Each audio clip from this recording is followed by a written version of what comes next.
भगवती दुर्गा कवच। मित्रों, मार्कंडेय पुराण में वर्णित ब्रह्मा जी एवं आर्षि मार्कंडेय जी के संवाद में ब्रह्मा जी द्वारा कहा गया यह दुर्गा देवी कवच अत्यंत दुर्लभ एवं गोपनीय है। ब्रह्मा जी कहते हैं कि यह कवच देवताओं के लिए भी दुर्लभ है। इस कवच का धारण करने से मनुष्य तीनों लोकों में पराजित नहीं हो सकता, उसकी अपमृत्यु भी नहीं हो सकती, उससे किसी भी प्रकार के रोग नहीं हो सकते, उस मनुष्य के ऊपर कोई भी मारण मोहन के मंत्र यंत्र काम नहीं करते तथा उसे देखकर अनिष्टकारी देवी देवता, ग्रह, भूत, पिशाच आदि भाग जाते हैं। उसे राजा द्वारा सम्मान प्राप्त होता है। इस कवच के आर्षि ब्रह्मा जी हैं। छंद अर्थात गाने की शैली अनुष्टुप है। इस कवच की प्रमुख देवता देवी चामुंडा है। देवी मां के नामों से अंगों में न्यास करना ही इसका बीज है। सभी दिशाओं का बंधन करके साधक को सुरक्षा प्रदान करना ही इस कवच का मूल तत्व है और श्री जगदंबा की प्रीति के लिए ही इसका उपयोग होता है। आइए हम सब मिलकर इस दुर्लभ कवच को श्रवण एवं पाठ के द्वारा धारण करें और देवी मां से हमें अपनी शरण में लेने की विनती करें। मार्कंडेय उवाच।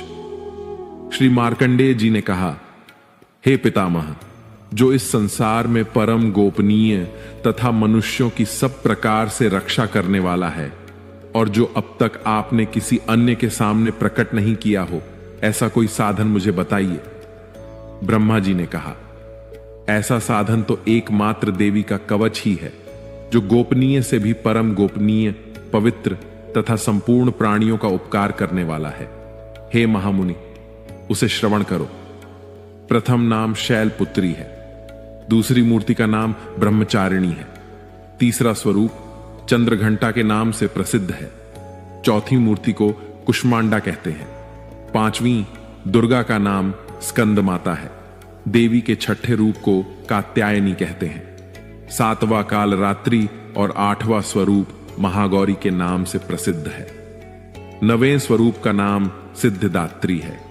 ये सब नाम सर्वज्ञ महात्मा वेद भगवान के द्वारा ही प्रतिपादित हुए हैं। जो मनुष्य अग्नि में जल रहा हो, रणभूमि में शत्रुओं से घिर गया हो, विषम संकट में फंस गया हो तथा इस प्रकार भय से आतुर होकर जो भगवती दुर्गा की शरण में प्राप्त हुए हों, उनका कभी कोई अमंगल नहीं होता। युद्ध के समय संकट में पड़ने पर भी उनके ऊपर कोई विपत्ति नहीं आती। उन्हें शोक, दुहक और भय की प्राप्ति नहीं होती। जिन्होंने भक्ति पूर्वक देवी का स्मरण किया है, उनका निश्चय ही अभ्युदय होता है। देवेश्वरी, जो आपका चिंतन करते हैं, आप उनकी निस्संदेह रक्षा करती हो। चामुंडा देवी प्रेत पर आरूढ़ होती हैं, वाराही भैंसे पर सवारी करती हैं, ऐन्द्रिका वाहन ऐरावत हाथी है, वैष्णवी देवी गरुड़ पर ही आसन जमाती हैं, महेश्वरी वृषभ पर आरूढ़ होती है, कुमारी का वाहन मयूर है, भगवान विष्णु की प्रियतमा लक्ष्मी देवी कमल के आसन पर विराजमान हैं और हाथों में कमल धारण किए हुए हैं। वृषभ पर आरूढ़ ईश्वरी देवी ने श्वेत रूप धारण कर रखा है। ब्राह्मी देवी हंस पर बैठी हुई हैं और सब प्रकार के आभूषणों से विभूषित हैं। इस प्रकार ये सभी माताएं सब प्रकार की योग शक्तियों से संपन्न हैं। इनके सिवा और भी बहुत सी देवियां हैं जो अनेक प्रकार के आभूषणों की शोभा से युक्त तथा नाना प्रकार के रत्नों से सुशोभित हैं। ये संपूर्ण देवियां क्रोध में भरी हुई हैं और भक्तों की रक्षा के लिए रथ पर बैठी दिखाई देती हैं। ये शंख, चक्र, गदा, शक्ति, हल और मूसल, खेतक और तोमर, परशु तथा पाश, कुंट और त्रिशूल एवं उत्तम शार्ंग धनुष आदि अस्त्र शस्त्र अपने हाथ में धारण करती हैं। दैत्यों के शरीर का नाश करना, भक्तों को अभय दान देना और देवताओं का कल्याण करना, यही उनके शस्त्र धारण का उद्देश्य है। हे महान रौद्र रूपिणी, अत्यंत घोर पराक्रमिणी, महान बल और महान उत्साह वाली देवी, आप महान भय का नाश करने वाली हैं। आपको नमस्कार है। आपकी ओर देखना भी कठिन है। शत्रुओं का भय बढ़ाने वाली जगदंबिके, मेरी रक्षा करो। पूर्व दिशा में ऐन्द्र अर्थात इंद्र शक्ति मेरी रक्षा करें। अग्निकोण में अग्नि शक्ति, दक्षिण दिशा में वाराही तथा नैऋत्य कोण में खड्ग धारिणी मेरी रक्षा करें। पश्चिम दिशा में वारुणी और वायव्य कोण में मृग पर सवारी करने वाली देवी मेरी रक्षा करें। उत्तर दिशा में कौमारी और ईशान कोण में शूल धारिणी देवी मेरी रक्षा करें। ब्रह्माणी, आप ऊपर की ओर से मेरी रक्षा करो और वैष्णवी देवी नीचे की ओर से मेरी रक्षा करें। इसी प्रकार शव को अपना वाहन बनाने वाली चामुंडा देवी 10 दिशाओं में मेरी रक्षा करें। जया आगे से और विजया पीछे की ओर से मेरी रक्षा करें। वाम भाग में अजिता और दक्षिण भाग में अपराजिता रक्षा करें। उद्योतिनी शिखा की रक्षा करें। उमा मेरे मस्तक पर विराजमान होकर रक्षा करें। ललाट में मालाधारी रक्षा करें और यशस्विनी देवी मेरी भौहों का संरक्षण करें।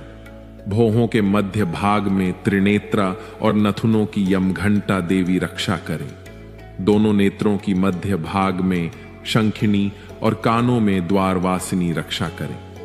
कालिका देवी कपोलों की तथा भगवती शांकरी कानों की मूल भाग की रक्षा करें। नासिका में सुगंधा और ऊपर के ओंठ में चर्चिका देवी रक्षा करें। नीचे के ओंठ में अमृत कला तथा जिह्वा में सरस्वती देवी रक्षा करें। कौमारी दांतों की और चंडिका कंठ प्रदेश की रक्षा करें।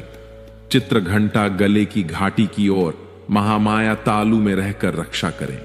कामाक्षी ठोड़ी की ओर सर्वमंगला मेरी वाणी की रक्षा करें।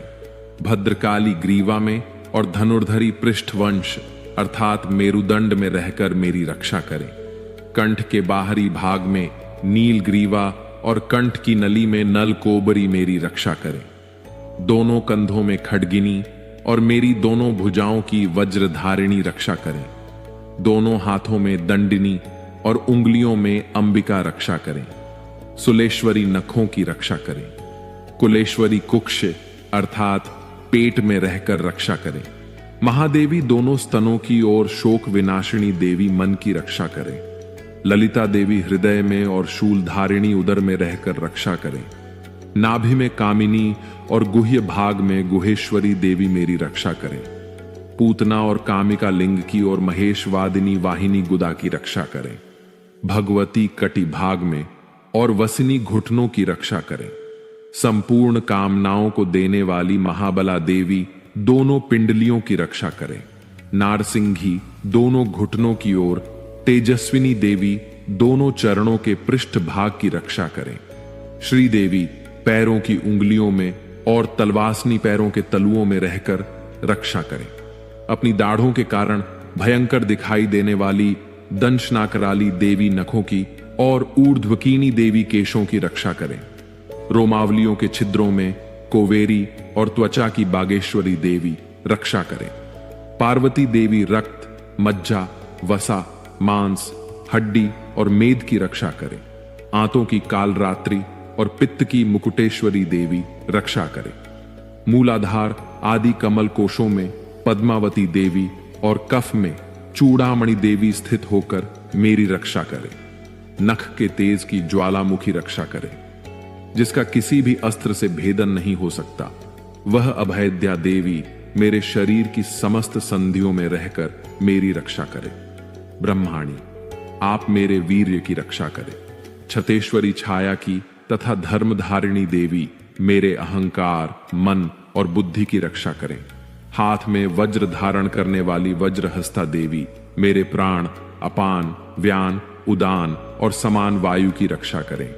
कल्याण से शोभित होने वाली भगवती कल्याण शोभना मेरे प्राणों की रक्षा करें। रस, रूप, गंध, शब्द और स्पर्श, इन विषयों का अनुभव करते समय योगिनी देवी रक्षा करें तथा सत्वगुण, रजोगुण और तमोगुण की रक्षा सदा नारायणी देवी करें। वाराही आयु की रक्षा करें। वैष्णवी धर्म की रक्षा करें तथा चक्रणी अर्थात चक्र धारण करने वाली देवी यश, कीर्ति, धन, लक्ष्मी, धन तथा विद्या की रक्षा करें। इंद्राणी, आप मेरे गोत्र की रक्षा करें। चंडिके, आप मेरे पशुओं की रक्षा करें। महालक्ष्मी, मेरी संतान की रक्षा करें और भैरवी मेरे जीवन साथी की रक्षा करें। मेरे पथ की सुपथा तथा मार्ग की क्षेम करी रक्षा करें। राजा के दरबार में महालक्ष्मी रक्षा करें तथा सब ओर व्याप्त रहने वाली विजया देवी संपूर्ण भयों से मेरी रक्षा करें। हे देवी, जो स्थान इस कवच में नहीं कहा गया है अतएव रक्षा से रहित है, वह सब आपके द्वारा सुरक्षित हो, क्योंकि आप विजयशालिनी और पाप नाशिनी हैं। यदि अपने शरीर का भला चाहे तो मनुष्य बिना कवच के कहीं एक पग भी न जाए। कवच का पाठ करके ही यात्रा करें। कवच के द्वारा सब ओर से सुरक्षित मनुष्य जहां जहां भी जाता है वहां वहां उसे धन लाभ होता है तथा संपूर्ण कामनाओं की सिद्ध करने वाली विजय की प्राप्ति होती है। वह जिस जिस अभीष्ट वस्तु का चिंतन करता है उसको निश्चय ही प्राप्त कर लेता है। वह पुरुष इस पृथ्वी पर तुलना रहित महान ऐश्वर्य का भागी होता है। कवच से सुरक्षित मनुष्य निर्भय हो जाता है। युद्ध में उसकी पराजय नहीं होती तथा वह तीनों लोकों में पूजनीय होता है। देवी का यह कवच देवताओं के लिए भी दुर्लभ है।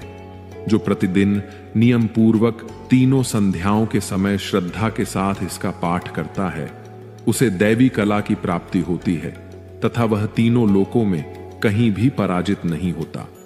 इतना ही नहीं, वह अपमृत्यु से रहित होकर 100 से भी अधिक वर्षों तक जीवित रहता है। मकरी, चेचक और कोढ़ आदि उसकी संपूर्ण व्याधियां नष्ट हो जाती हैं।